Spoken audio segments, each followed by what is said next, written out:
ये नंबर तो ओवरऑल आपको पता है कि पहले भी जो प्रोविजनल नंबर था वो हमारे सामने आ गया था जो बाकी आबादी है, लेकिन अब जो बाकायदा तौर पर ये नंबर्स जारी किए गए हैं, इसमें हैं कोई सरप्राइजेस? इसमें बहुत ज़्यादा सरप्राइजेज हैं। एक तो ओवरऑल आपको आबादी का नंबर तो मिल ही जाता है कि आपकी पॉपुलेशन कितनी है, और उसके आप सर्वेज भी होते हैं मुख्तलिफ, उसके एस्टिमेट्स भी होते हैं, और हर साल जो गवर्नमेंट है उसको वो रिलीज़ भी करती है।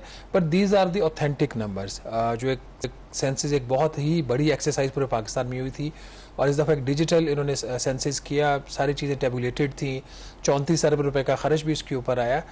सरप्राइज इसके अंदर ये है, जब चीज़ें आप इन आइसोलेशन में देखते हैं तो आपको पूरी तरह उसकी पिक्चर क्लियर नहीं होती, लेकिन जब एक कंप्लीट पिक्चर सामने आ जाती है, वो जब अब जुमेरात को इन्होंने बाकायदा इसी हफ्ते इसकी रिपोर्ट जारी की और इसके साथ उन्होंने इसके एनालिसिस भी दिए। It's a good effort bye Pakistan bureau of statistics, जिसमें उन्होंने सारे नंबर जारी किए। 2017 का कामरान जो लास्ट सेंसस पाकिस्तान का हुआ था, उस वक्त हमारी आबादी बढ़ने की जो रफ्तार थी वो 2.4% सालाना थी। अब with in a period of 5 year बजाय कि उसमें कमी आती, पाकिस्तान में अब जो आबादी बढ़ने की रफ्तार है 2023 तक वो 2.6% थी, और जो दुनिया के टॉप 30 जो कंट्रीज़ हैं उनमें पाकिस्तान आ गया है। इंडिया ने अपनी पॉपुलेशन रेट पे कंट्रोल किया, बांग्लादेश जैसे मुल्क ने कंट्रोल कर लिया, चाइना पहले ही कंट्रोल कर चुका था। कंपेयर टू दैट जो पाकिस्तान है उसमें अब ये रफ्तार पहले से ज़्यादा तेज़ हो रही है। बट इसकी लॉन्चिंग रिपोर्ट जो थी, ऑन अ लाइटर नोट, बाकी तो हम मेरे ख्याल में हर मामले में जो भी रैंकिंग वो पीछे ही रहते हैं। आबादी के हिसाब से माशाल्लाह से हम बड़ा जल्दी ग्रो कर रहे हैं, और जिस रफ्तार से हम जा रहे हैं, G20 में वैसे तो शायद शामिल ना हो पाए, लेकिन आबादी के हिसाब से अगर ये रफ्तार हमने रखी तो अगले 10 सालों में we will be part of the G20, जो बहुत तेजी से, वो G20 नहीं, जो तरक्की याफ्ता ममालिक है, बगैर पैसों वाला, और जहां पर आबादी जो है वो बेहंगम तरीके से बढ़ रही है। देखिए, इसमें दो फैक्टर्स हैं। एक तो जब 18वीं तरमीम हुई तो पॉपुलेशन जो एज अ सब्जेक्ट ये प्रोविंशियल मैटर हो गया। एक तो ये फैक्टर है वफाकी हुकूमत का ऐसा जिसके ऊपर कोई ना कंट्रोल है और ना ही उनकी कोई पॉलिसी है। फिर दूसरा, पाकिस्तान के अंदर एक जो बात कही जाती है कि मजहबी भी इसमें फैक्टर एक होता है कि जी पॉपुलेशन को इस तरीके से डिस्करेज नहीं करना चाहिए पॉपुलेशन ग्रोथ को। अगर यही चीज हो तो बाकी भी जो मुस्लिम ममालिक हैं तो वहां पे ये चीज ना होती। बांग्लादेश आपके सामने एग्जांपल है, अफगानिस्तान है, ईरान है। बांग्लादेश आपको पता है बना है तो बांग्लादेश की उस वक्त जो आबादी जो पाकिस्तान से 50 लाख ज्यादा थी, आज उनकी आबादी को अराउंड आई थिंक 16-17 करोड़ है, और हम देखें कहाँ चले गए। तकरीबन हमारी जो है तकरीबन 25 करोड़ है। ये जो आपने नंबर बोला है 241.2 मिलियन का, इसके अंदर AJK और जो GB है इसकी पॉपुलेशन शामिल, क्योंकि वो स्पेशल एरियाज हैं, लेकिन वैसे काउंट होते हैं, बट इसमें इन्होंने शामिल नहीं की। इसमें इस्लामाबाद और चारों सूबाई जो हमारी जो चारों सूबे हैं वहाँ उसकी जो पॉपुलेशन है उसके नंबर्स ये दिए हुए हैं। इसमें जो एक अलार्मिंग फैक्टर है, जो अगर कोई बेहतर मुल्क होता जहाँ पे अच्छी प्लानिंग होती तो आपका ये डिविडेंड होता, आपका असासा होता, लेकिन चूंकि पाकिस्तान में प्लानिंग का फुकदान है, इकोनॉमिक ग्रोथ पाकिस्तान की हो नहीं रही। जो कल हम फिच की रिपोर्ट की भी बात कर रहे थे, अगले 10 साल में भी पाकिस्तान की जो इकोनॉमिक सिचुएशन है वो इंप्रूव नहीं होने जा रही। वो फैक्टर है कि आपकी आबादी का तकरीबन 79% जो हिस्सा है वो जवान पॉपुलेशन के ऊपर मुश्तमिल है। ये आप इन अदर वर्ड्स तकरीबन 19 करोड़ और 30 लाख अफराद हैं जिनकी उम्र जो है वो 39 साल तक है। आमतौर पर 26-30 साल की एज को एक यंग पॉपुलेशन लिया जाता है, लेकिन 39 years is a relatively good as.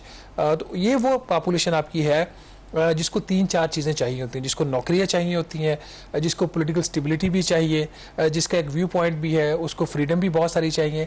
और पाकिस्तान जैसे हम कल बात कर रहे थे एक परफेक्ट स्टॉर्म के अंदर है, जहाँ पे इनसिक्योरिटी है, पॉलिटिकल इंस्टेबिलिटी है, इकोनॉमिक इंस्टेबिलिटी है, महंगाई है, बेरोजगारी है। सो इट्स देखे ना, जो आपने कहा कि जो 79% हमारी जो पॉपुलेशन है 19 करोड़, वो लेस देन उनकी एज जो है वो 40 साल से कम है। तो ये गिफ्ट भी हो सकता है, क्योंकि आपको पता है कि अगर यंग पॉपुलेशन होगी, अगर आप के यहाँ तरक्की हो तो ये बहुत प्रोडक्टिव तरीके से काम कर सकते हैं। लेकिन अगर जैसे हमारे इस वक्त हालात हैं तो ये एक बहुत बड़ा आपके लिए चैलेंज भी बन सकता है, जो हमारे लिए चैलेंज है, क्योंकि दुनिया में आपको पता है जैसे जापान, जर्मनी, ऐसे कई ममालिक है जहाँ पे एजिंग पॉपुलेशन है, वहाँ पर यंग पॉपुलेशन उनको चाहिए। अब पाकिस्तान के पास यंग पॉपुलेशन है, लेकिन अनफॉर्चुनेटली उस यंग पॉपुलेशन को कैसे बेहतर तरीके से इस्तेमाल किया जाए वो पॉलिसीज नहीं है। देखिए, इस वक्त पाकिस्तान में सियासी लीडरशिप का फुकदान है। इस वक्त जो पाकिस्तान की इकोनॉमी की जो हालात हैं, अगर लीडरशिप मिल जाए लोगों को तो ये लोग सड़कों पे भी आ सकते हैं। तो इन अ वे जो इस मुल्क के अंदर बेरोजगारी, और ये बातें हम आगे अगली पार्ट में भी करेंगे ब्रेक के बाद भी, जो हालात चल रहे हैं और जिस रफ्तार से पाकिस्तान की आबादी में इजाफा हो रहा है, ये पाकिस्तान के लिए बहुत बड़ी खतरे की घंटी है। और इस चीज़ का जो इतराफ़ है खुद प्लानिंग मिनिस्टर एहसन इकबाल ने भी किया। अब एक और मसला ये, आप जैसे कह रहे थे कि आपकी नौजवान आबादी हो, और वो तो आपके लिए एक एसेट होना चाहिए ना। हमारा मसला ये है कि ये ट्रेंड लोग नहीं है, ये ज़्यादातर जो है इनकी स्किल्स नहीं है, अनस्किल्ड पीपल हैं ये। अगर ये मुल्क से बाहर भी जाते हैं तो ये वो काम करते हैं जहाँ पे आपको लेबर की कैटेगरी में फॉल करता है, प्रोफेशनल्स नहीं है ये। तो ये आपके लिए एसेट नहीं है, और इनको एसेट में कन्वर्ट करने का कोई प्लान भी नहीं है। और उसकी वजह ये है कि जो ख्वानगी का जो लिटरेसी का जो नंबर आया है, वो तो अगेन अभी भी हम 21वीं सदी में स्टिल मतलब वी आर स्ट्रगलिंग। मतलब 60.6% आपका जो लिटरेसी रेट की आप डेफिनेशन पढ़ लें तो वो क्वालिफाई ही नहीं करती कि वो लिटरेसी की वो डेफिनेशन हो कि वो बंदा जो अपना नाम लिख सकता है, पढ़ सकता है, वो ख्वानदा समझा जाता है। और इवन उस क्वालिफिकेशन के तहत भी हम सिर्फ बावजूद भी 61% से कम आपका लिटरेसी रेट, ऑलमोस्ट ये स्टैग्नेंट रेट है। इसके अंदर अगर आप देखें जो आपकी मेल पॉपुलेशन है उसमें ये रेट 68% है, 68, और फीमेल पॉपुलेशन में रफली 53% या 52% है। तो ये जो रेशोज हैं ये सजेस्ट करती हैं कि पाकिस्तान किस तरफ जा रहा है। और बदकिस्मती से चूंकि जैसे मैंने बारहा ये बात कह रहा हूँ कि प्लानिंग का फुकदान है, वजारत ख़जाना जिसका काम ट्रेजरी को मैनेज करना है वो मुल्क की प्लानिंग कर रही है, जिसकी वजह से कोई प्लानिंग हो नहीं रही। प्लानिंग कमीशन बनाया गया था, उसमें over a period of time सियासी भर्तियों के लिए प्रोजेक्ट्स बनाए गए, अभी भी नए नए प्रोजेक्ट्स भर्तियों के लिए सिर्फ बनाए जा रहे हैं।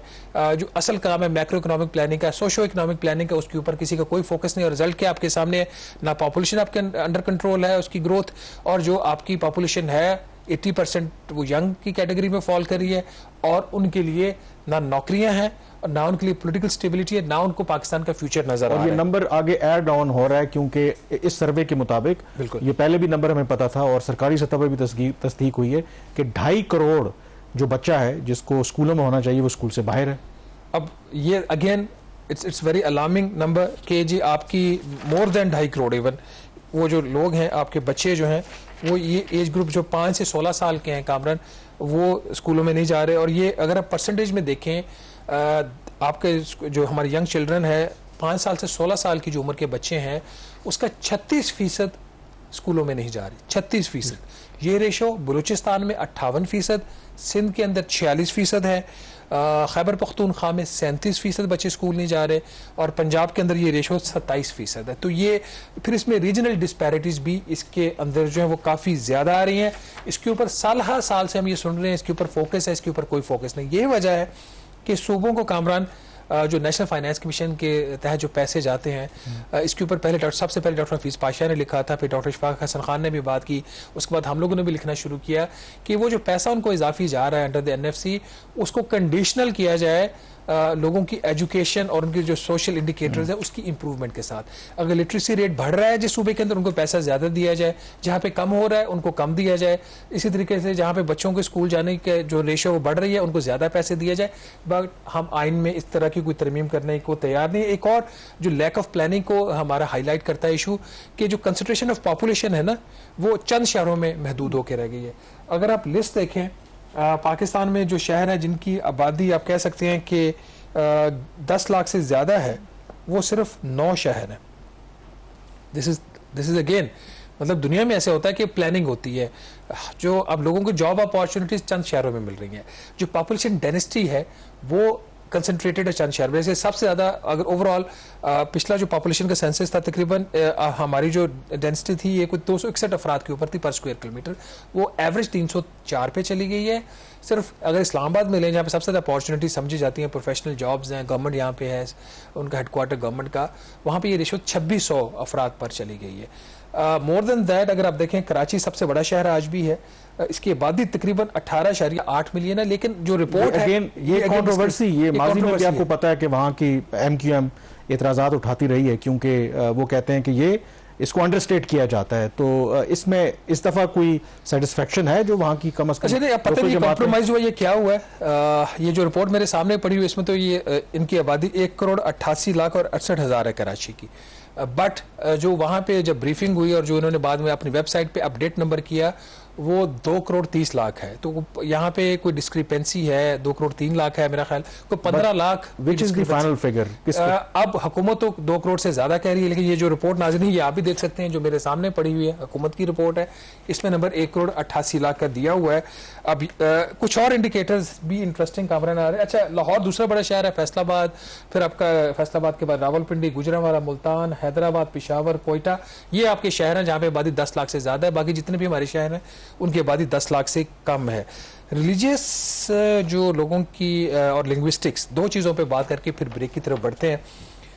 जो मुस्लिम पॉपुलेशन है उसकी जो परसेंटेज है वो स्लाइटली कम हुई है, वेरी वेरी नॉमिनल उसमें रिडक्शन है, but Pakistan remains predominantly a Muslim country. जो नंबर ऑफ हमारे जो मुस्लिम्स हैं वो जो रेशो है, परसेंटेज है उसकी 96.5% से कम होकर कामरान 96.4% हुई है। फिर भी 231.7 मिलियन जो अफराद हैं वो मुसलमान हैं। ईसाइयों की जो आबादी है उसमें मामूली इजाफा हुआ है परसेंटेज में, 1.27% से बढ़कर 1.37%। तो टोटल पॉपुलेशन अभी भी उनकी 33 लाख है। जो हिंदू पॉपुलेशन है उसमें स्लाइटली कमी हुई है, 1.73% से कम होकर 1.6% पे आ गई। कादियानों की जो कादियानी हैं उनकी भी पॉपुलेशन में कमी हुई है, एब्सोल्यूट टर्म्स में भी और इन टर्म्स ऑफ परसेंटेज में भी। जो लिंग्विस्टिकली अगर आप देखा जाए कि जो मदर टंग है, ये भी क्वेश्चन था कामरान इसके अंदर, सर्वे के अंदर, सेंसस के अंदर, इसके अंदर जो उर्दू स्पीकिंग पॉपुलेशन है उसकी रेशो नाज़िर उसमें इजाफा हुआ 9.3% पे गई है। पंजाबी स्पीकिंग लोगों की जो पॉपुलेशन है वो कम हुई है, वो 39% से कम होकर 37% पे रह गई है। सिंधी पॉपुलेशन भी कम हुई है, 14.6 से कम होकर 14.3। पश्तो बोलने वालों अफराद की तादाद में भी कमी हुई है, 18.3% से कम होकर 18.2% है। बलोची स्पीकिंग लोगों की तादाद में इजाफा दिखाया गया, 3% से बढ़कर ये 3.4 हुई है। सराइकी स्पीकिंग का भी कामरान 12% से कम होकर 12.2% से कम होकर 12% हुई है। ये कुछ ट्रेंड्स थे। और एक इंटरेस्टिंग नंबर और भी है ऑफ कोर्स कि जो अगर इस मरदमशुमारी के अंदर कि हमारे यहाँ जो मसाजिद और जो मदारिस हैं, जो रिलीजियस स्कूल्स हैं, अब उनकी जो तादाद है वो बिल्कुल मसलन जो कर गया था, मसाजिद जो हैं वो 6,11,000 हैं, जो मदरसे हैं हमारे यहाँ वो 2 लाख हैं। नहीं 20,000 है। 20,000 है, 2 लाख मदरसे हमारे यहाँ 20,000। अच्छा, एक वो डिजिट ज्यादा है यहाँ पर, तो 6,11,000 मसाजिद। हाफिज रिजवान साहब ने चूंकि उन्होंने तो मैं भी थोड़ा सा था कि वो 20-25,000 के पहले नंबर आता था, लेकिन इंटरेस्टिंगली उसके मुकाबले अगर आप देखें जो फैक्ट्रीज हैं वो 1,93,000 हैं, जो होलसेल शॉप्स हैं वो 3,45,000 हैं। अब लेकिन रिटेल शॉप्स 31 लाख।